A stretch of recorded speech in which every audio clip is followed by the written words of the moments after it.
Hello and welcome to today's episode of the Home Rockstar Podcast. Excited for today's episode. We are talking to the founder and CEO of LeadBrain.ai, and he's also the CTO of Obesity Medicine and the Diabetes Institute. So I'm excited to talk to him. What he does is he helps businesses to land in the conversation when their ideal customer asks the question, who do I buy from? So I'm interested to hear more about that. First, we're talking to Bert Terhart. Hey, Bert, you ready to rock? I'm ready to go. How are you, Tim? I'm doing excellent. So we always start off on a good note. So tell me a story of success that we can be inspired by. I sailed solo nonstop around the world. The ninth Really? person, the ninth person in the world to do that, uh, and the first North or South American to have done it. So that's 265 days alone at sea, using only a sextant to get around the world. So that was a pretty cool success. Wow. Wow. Now, since you're in Moncton, and I Yeah. asked about shipping, I paddled a canoe solo across Canada from the Pacific Ocean to the Atlantic, and I stopped in Big Shippagan or Shippagan, Wow. as you would say. And Yeah. anyway, so those are different kind of successes, but Lead Brain is on track to make something like $700,000 this year. So that's also a pretty good success, and all of it done from home, except for the sailing and the paddling. See, I'm just sitting on my ass basically, just like I do now. Do you have a laptop with you? No, no, I didn't. No, there's no laptop with me. Truly, completely unhooked, untethered to the world. Wow. When did you say you did that? Around the world in 2019 to 2020, and then across Canada in 2022. Wow, that's amazing. Good stuff. Like, you probably could write a book about that one too, eh? Yeah, yeah. There's a couple. There's four actually. So I've done that. Really? Yeah, yeah, Oh, wow. That's awesome. Well, okay, so then with the good notes, sometimes there's some bad notes that we hit as well.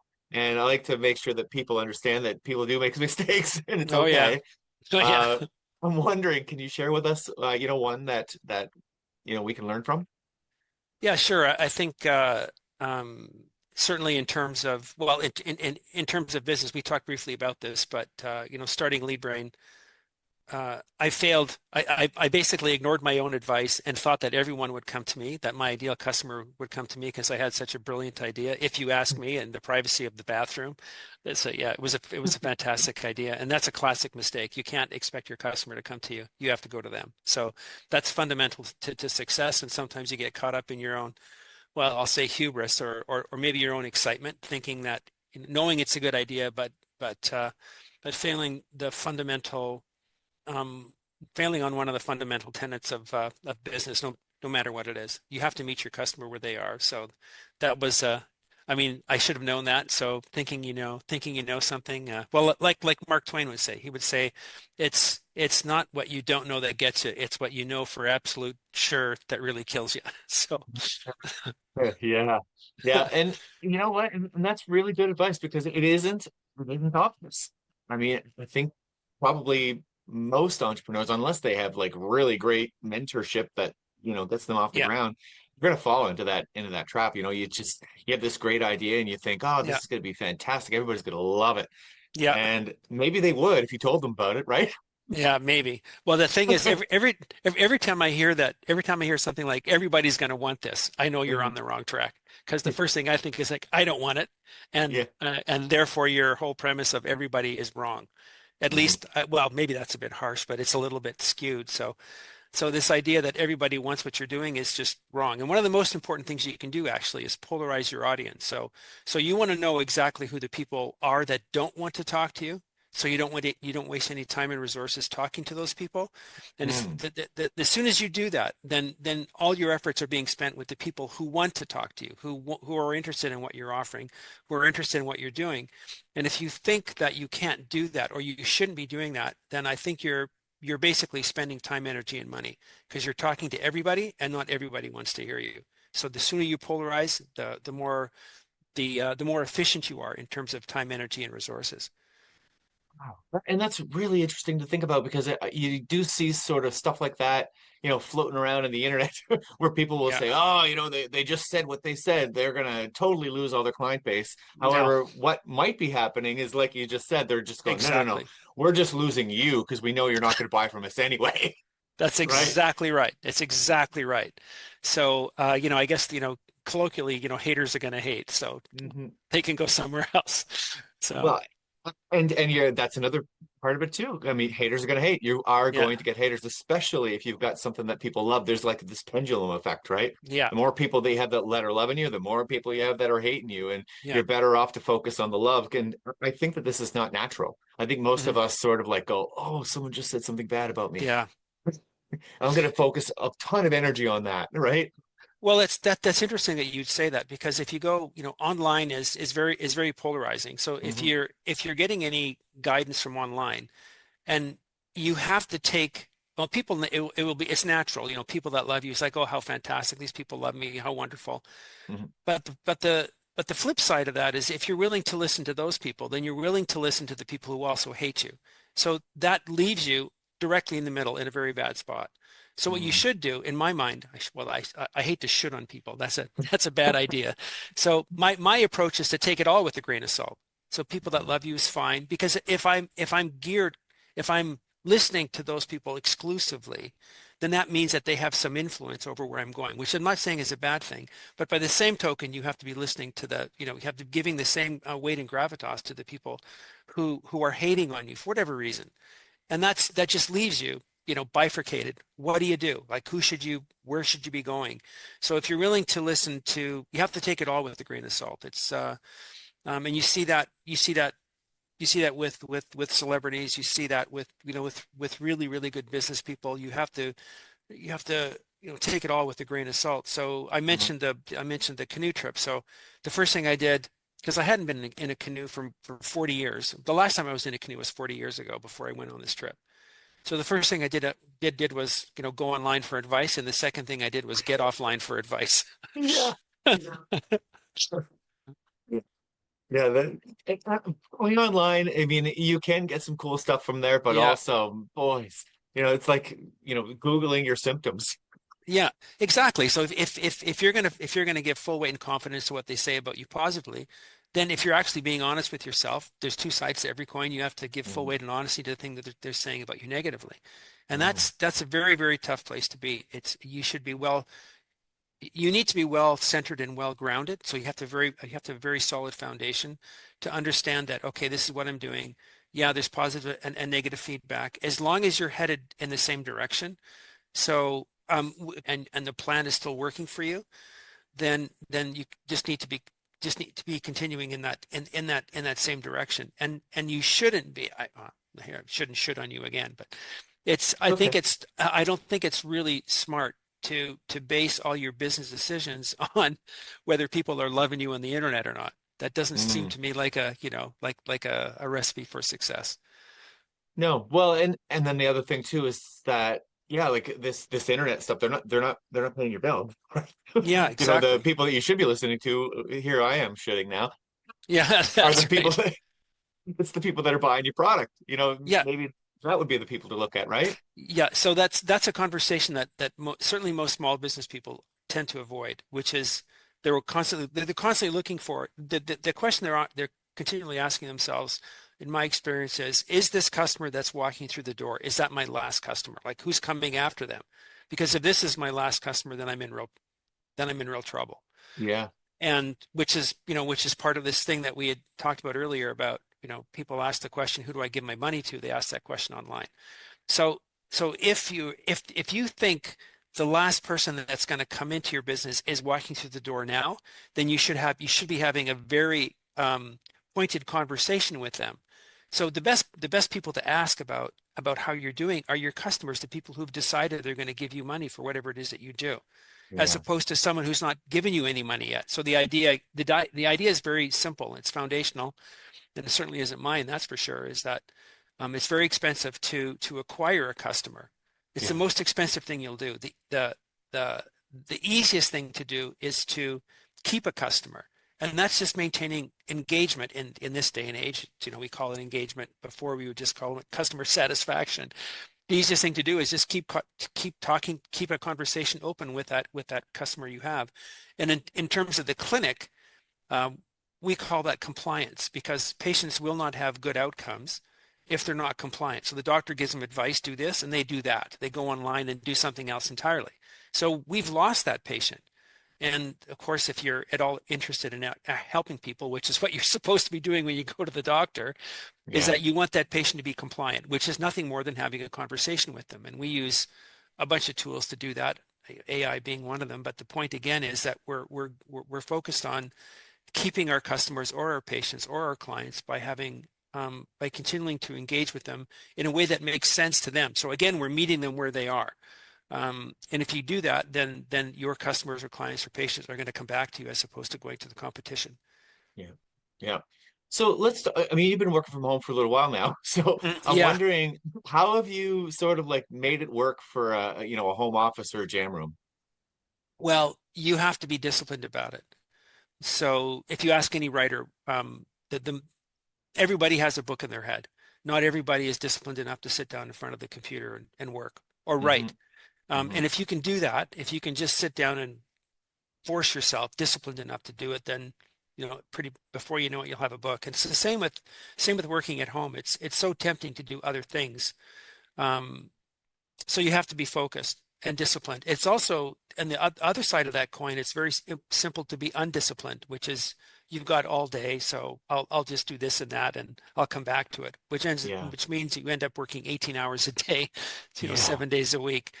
So and and if you're not working from home, that balance is automatically thrust upon you because you've got to drive to the office or commute or bike or whatever the case might be. So as soon as you leave the office, then okay, work is over, or at least it used to be until you bring your smartphone home and a laptop. But the point is, if you want to be, you have to be disciplined about it. So you have to have some kind of routine. At least for me, you have to have some kind of routine that has you sitting at your desk, has you doing this or that or that or this over the course of the day. So that means you're you're properly scheduling your time in terms of what you're doing, who you're talking to, all those kinds of things.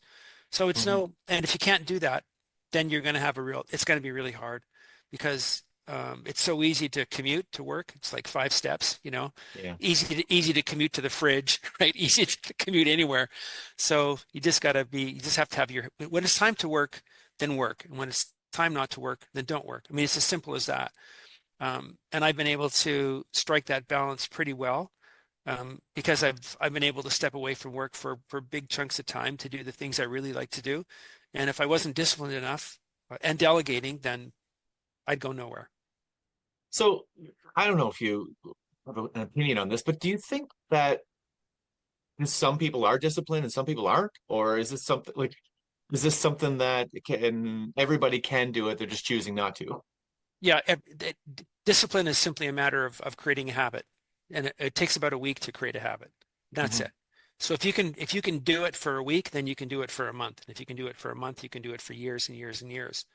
So I mean, think of it. The things that you really love to do, then you're disciplined about doing the things you really love to do. You don't have to force yourself to get up and do it. And of course, we wouldn't be working from home if we didn't love it. But the point is, we don't love everything. Like Yeah. there isn't everything about business that's fantastic, whether it's working from home or otherwise. I mean, I wasn't, there was, I wrote some software for a group of chiropractors who were interested in doing continuing education stuff. And so we wrote it, or I wrote it. We went through beta. We were live in the marketplace, and it was really successful. People loved it, but it wasn't my job to sell it. It was the job of of the board and the sales team and all that sort of thing. And a meeting and said, okay, you guys, we have a choice to make here because we're sort of we're sort of stalling. The choice is simple. You want $10,000 a month problems, or you want $10 million a month problems? Hmm. Because you're still going to have problems. They're just going to be in a different scale and a different scope. So if you think that money or everything else is going to make all this go away, you're wrong. So just decide what you want. And it turns out they wanted $10,000 a month problems, not the other variety. So there isn't everything you do isn't going to be something you like to do, and that's where discipline comes in. So your Yeah. question was, is it in all of us? And the answer is yes, because we can be incredibly disciplined about doing the things that we love to do. Yeah. Yeah, I think that's a really good answer because it is exactly it. I mean, Mm, everybody is disciplined about the yeah, things that they want to do. So exactly. I guess maybe what it comes down to is like where's your why? Why are you doing this? And if you're finding that you can't do it, then Yeah. maybe it's because there's not a really good reason to do it, right? Yeah. Yeah. That's a really, really good, that's a very profound perspective actually, because as it turns out, you need to have more than one why. Because when things get hard, you'll burn up that one why, and then you'll look in the basket of whys that you have and find it's empty, and then go, fine, I'll do something else. Hmm. So there is always, and people will always have some overarching reason why, but they need to have very, very many more whys than just Yeah. that. So you have to have lots of whys. So when it gets hard, you look in look in your bucket of whys, and there's another one in there Yeah. because it will get hard and you will burn through them all. Well, I shouldn't say all, but you'll start to burn through them pretty quickly when things start to get high or hard, I should say. So it's not hard to find a bunch of reasons why. I mean, when you ask someone, why are you doing it? They're looking for the one big why, the one thing that's going to motivate the rest of the world. And that's a very difficult thing to ask yourself because that will change almost on a daily basis. Yeah. So it's more important that you have a bunch than you have one that's going to change the world. Yeah. Well, and I think this kind of like leads into another topic. So, I read somewhere that if you're the task that you're procrastinating on, the task like Hmm. so, I agree. I think there's like a big overarching why, sort of like a mission thing, and then there's Hmm. maybe like a why for your family. But then when you get Exactly. into the work for the work itself, like, why do you do what you do? Do you like what you do? And there's probably some things you love and some things you don't love so much. And Hmm. do you think maybe those things that you don't love so much in your business, do you think those are the things that maybe you should delegate? Yeah, I think so. I mean, the things that you're typically procrastinating on are the things that you yourself don't do well, or things that you're actually moving away from for whatever reason. So those are the things that you should be delegating. At the very least, you should be looking at who can do those things better than you. Mm, And I learned very early on that everyone is replaceable, that it doesn't matter who you are or what you're doing, then you can find someone to do that job. Maybe they're not as good as you at doing it, but that frees you up to do the things that no one can do in your business. Um, so the idea of delegation has to start somewhere, right? It's got to start somewhere. So you may as well start with the things that you don't like to do. yeah. Why would you start with the things that you love to do? So that's a good place to start. And it's a really good indicator, right? I mean, if you're it's a really good indicator of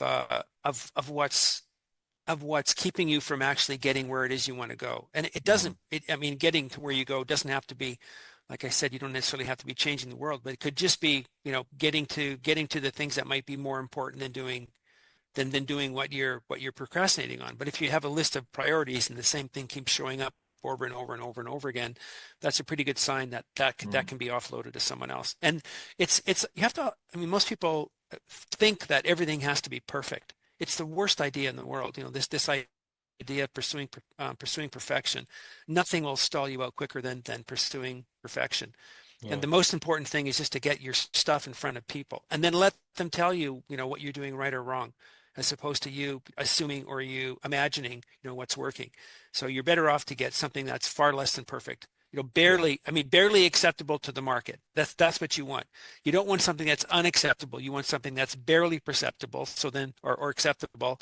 So people then start interacting with you, and then you start asking, what is it that you really want? Because this is obviously your audience in some way, shape, or form. So start asking them, what is it you really like? What is it you want? What is it I could be doing for you in this particular arena? Yeah. And you can always improve that area too, Of especially if you get the course. feedback that you should, Yes, right? exactly. So Yeah. the idea is not you start out perfect and work your way down to something less than acceptable. Yeah. The idea Yeah. is to go the other way, right? The Yeah. idea is to start, okay, I'm in the market now. I have some feedback that's valuable. And then you start stepping up the ladder towards, something that's better and better and better. And two things will happen. One, you'll polarize your market, right? The people Yeah. that want you, and the people that don't. And then you can ask the people that want you, what else can I do for you? What else can I do for you? What else can I do for you? What can I do better for you? What is it that you don't want to do that I can do for you? So Hmm. this idea of logistical friction is really where your market is. So if I have someone imagine someone who's in for LeadBrain, for example, imagine a business that's doing hard landscaping. So they're doing paving and they're paving stones and they're doing driveways and they're doing retaining walls. They're probably not interested in IT. They're probably not interested in Hmm. grinding through Google's search algorithm or YouTube's algorithm or trying to find out what influencer is helping in what way, shape, or form on Instagram. They could care less about that. So there's logistical friction associated with that person meeting their customer where they are because they're all going to be online and they just move big rocks around. So it's very difficult for that person. Like that's where the friction is. And that's where in LeadBrain, that's where the marketplace is, where there's this idea of, what's really hard for them is easy for me. That's where I want to meet those people. Wow, awesome. That's great perspective. So now we're talking about AI a little bit. Yeah. Is there other tools as well? Like what tools do you use to get success in your business? Well, I think we use AI a lot. We use outreach in every way, shape, and form that we can. So that's as simple as plain old emails. We don't use a lot of newsletters, but we write a lot of content. Like we write a lot of content and get that content online, and we Okay. certainly write a lot of content for businesses. We help them with case studies. It's not that hard. It really isn't that hard in terms of LeadBrain, in terms of what we're doing with those people to help them get a larger footprint with in their in their ideal customer in that audience base. And that's pretty much just letting those people who might be interested in what they're doing, we let them know what this business is doing. So we use AI basically as a conversational tool, as an engagement tool. So anytime anybody reaches out to that business, whether it's on Facebook or Instagram or Twitter, whether they're doing it in a web chat or whether they're doing it on a bot or a contact form or answering the phone, then we use AI to make sure that conversation is never left. So what I mean by that is if they send a DM on Instagram, that DM is answered like right now, not tomorrow or the next day after that. Yeah. Because when someone picks up the phone and dials you and typically if they get we're busy right now, press one and leave a message, they never press one, they never call back again. They just go down the list and ask, and just the first real person that answers the phone is where that money goes. So we use AI in that context a lot. We use AI for a lot of automation tools, but most of the conversations we have with that business and that conversation has with their ideal customer, most of that is just content. So whether it's video shorts, whether it's long form, blog content, whether it's making sure that their case studies are published so that everyone knows, what it is they do and what it is they do well, then that's our main focus, and we use the standard set of tools, to do that sort of thing. So simple graphics, simple video editing, simple content when it comes to writing blogs and stuff like that. So we don't make it too hard. It's very easy in this day and age to overthink everything. Mhm. And that's a mistake. I think it's a mistake because that doesn't get you to market quick enough, and that leaves you sort of struggling towards perfection. Yeah, I agree. And man, I mean, AI has definitely changed the playing field, hasn't it? Yeah. Oh yeah. I think now now with using just a few AI tools that are really not that hard to use. Now they do require human to interact with them, I think, right? Correct. Still, Yeah. that's the Oh point. yeah. But once you do that, I mean, it's like hiring a team really to Oh do some of yeah. these things. Oh yeah. It's a fantastic tool for small business because it does so much work, and it does so much work really well. But you still have to have a human overlooking it because AI will happily hallucinate for you. So we use AI as a skeletal tool to write code, for example. So it writes just a ton of code, and Yeah. 98% of it is right. And you'll Oh, spend 98% of your time finding the 2% that's wrong, yeah. unless you know what you're doing. So they're fantastic tools, but it's it's like any other tool, right? It's only as good as the guy or the person who's wielding it. It's like going into Home Depot and asking for a left-handed hammer, and and people will, you know, so Yeah. I'm left-handed. I go in there and ask for a left, which of course one doesn't exist, but people will scratch their heads and start looking around for a left-handed hammer, thinking that Yeah. that particular tool exists, and I can't pound a nail unless I have a left-handed hammer. So yeah, so AI is we use it a lot, but we're very careful with it. It has changed search in a very large way, so it's impacting us in ways that we can't yet imagine. So Yep. we're at the very beginning of this, but it's a foundational shift in the way that we interact, I guess, with computers for sure. Like I mean, we use it in a clinic. Actually, we use it far more than we use it in. I shouldn't say far more, but we use it extensively in the clinic as well. So we use AI as an example we know something about every patient. We know exactly, like say a patient is a PhD geologist and another patient is a guy who works as a roofer. So we have a conversation. We use AI to fine tune the conversation with the PhD so that we're talking to that person in language and in a way that they understand. And we Yeah. use we use AI to talk to the roofer in a language that he understands. Not that there's no we don't it's not a pejorative. It's not derogatory in any way, shape, or form, but we want that patient to be compliant. So there's no sense talking to the there's no sense to talking to either of them in the way that the doctors talk to themselves, because that doesn't make sense to anybody except the doctor. So the patient just looks at that and goes, I have no idea what I'm supposed to do. I'm going to Yeah. go see someone else because I don't understand what this guy is saying to me. It's like, none of it makes sense because it's just language. It's like literally speaking German to someone who only speaks English. I mean, the message is the same, but they just don't get it.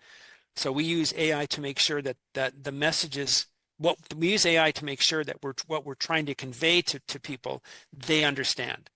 And that's fundamentally, I think, one of the most important in terms of us and what we're doing, both in the clinic and the Lead Brain. It's one of the things that we use that's fundamentally changed the way in which we have conversations with our customers. Yeah. Well, what I think is really exciting, especially in this whole work from home, self-employment realm, is that really a lot of what uh, business owners have a problem with is that sales conversation. Yeah, It's reaching out to customers, talking to them. I mean, a lot of people will create a product and they'll be a product creator, right? The way that yeah, they talk to them, to their friends or to the people around them is very different than what a customer wants to hear. yeah, And exactly.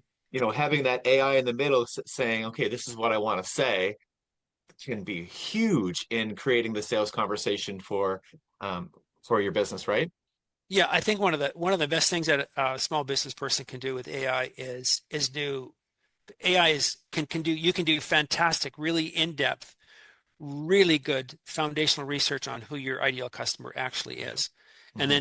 then you know where they are, you have a pretty good idea of what demographic they might be, you have a good idea of what cohort within that demographic they might be. You get a really good idea of where they are online and where they are when they're offline. You have a really good idea of how you want to talk to them and what everyone else is doing to reach that market. So it's one of the foundational pieces of research that we used to do, or I mean, you would want to do if you had an unlimited budget, right? Oh, You yeah. so you would just put, you go to somewhere, go to some fancy firm and ask them for a focus group on this because this is your product, and and $100,000 later, they've given you some idea of who that market is. Well, you can do that research literally in 5 or 10 minutes in AI, and it's amazing. So, and then like for an IT guy like me, because have a technical bent and I was formerly trained as a physicist or as an applied mathematician and physicist, so I have a different way of looking at the world. Basically, you know, I'm I have a I have a very difficult time talking to my customers because I'm always zeros and ones and computer Hmm. code and all the rest of it. So I actually have to take a step back from the way I see the world if I'm going to have a conversation that makes any sense to a customer. Um, and it's the same it's the same problem for every doctor. They're trained a very particular way, and it has to be that way. So how do they have a meaningful conversation with a patient? Well, it's really hard. It's why health outcomes are typically not great unless you're in surgery where you don't have a conversation with the patient at all Yeah. because he's dead to the world, right? Yeah. He's out of it. So uh, it's an interesting problem, and it's certainly for me, it's been at the forefront because I learned that pretty quickly that you unless you can have a meaningful conversation with a customer, then that customer will just evaporate, and you got to go find a new one. And that's a very expensive problem to keep solving over and over and over again. Yeah. Well, and so that's kind of why I think that right now we're kind of in a bit of a golden era Hmm. for a small business because, like you just said, I mean, there are companies out there that are mining data and they're doing that. They are spending millions, if not billions, of dollars on Hmm. trying to figure all this stuff out.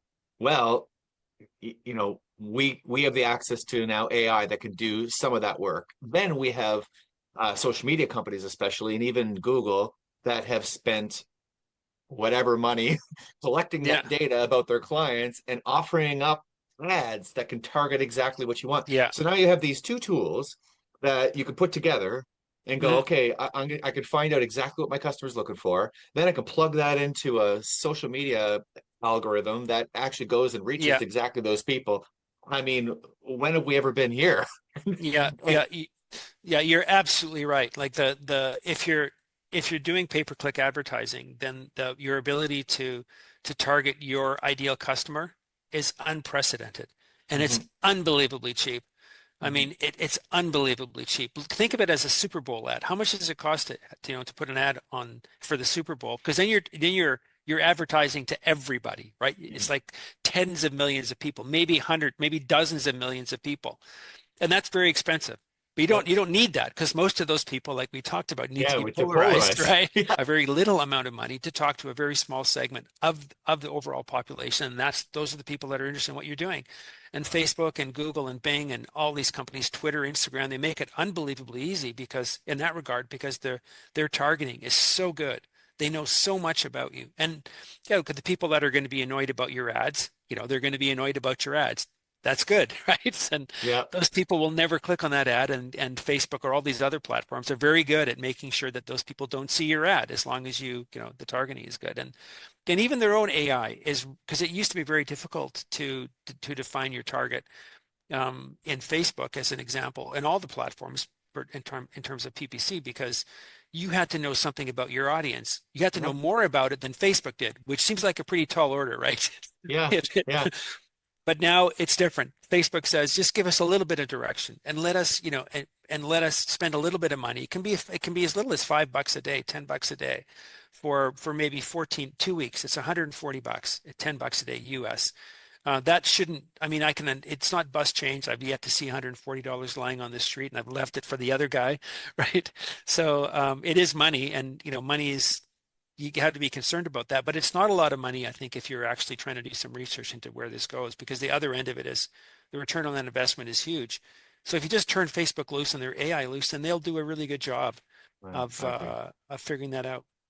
I agree, Bert. Okay, so it's time for your guest solo. Tell me what's exciting in your business. Well, I think that, like you alluded to, this is really the golden age of AI, because what I'm able to do, if I'm intelligent about what I'm doing, is separate myself from the competition. The barrier to entry is very low because anyone can use these tools. It's like, designers, graphic designers now they're being displaced, by example, for the AI that's in Photoshop. So Hmm. it used to be a pretty good gig to be able to sit in front of a video editor or a photo editor and do work that very few people could do because it was a difficult platform, but that now is all kind of by the wayside.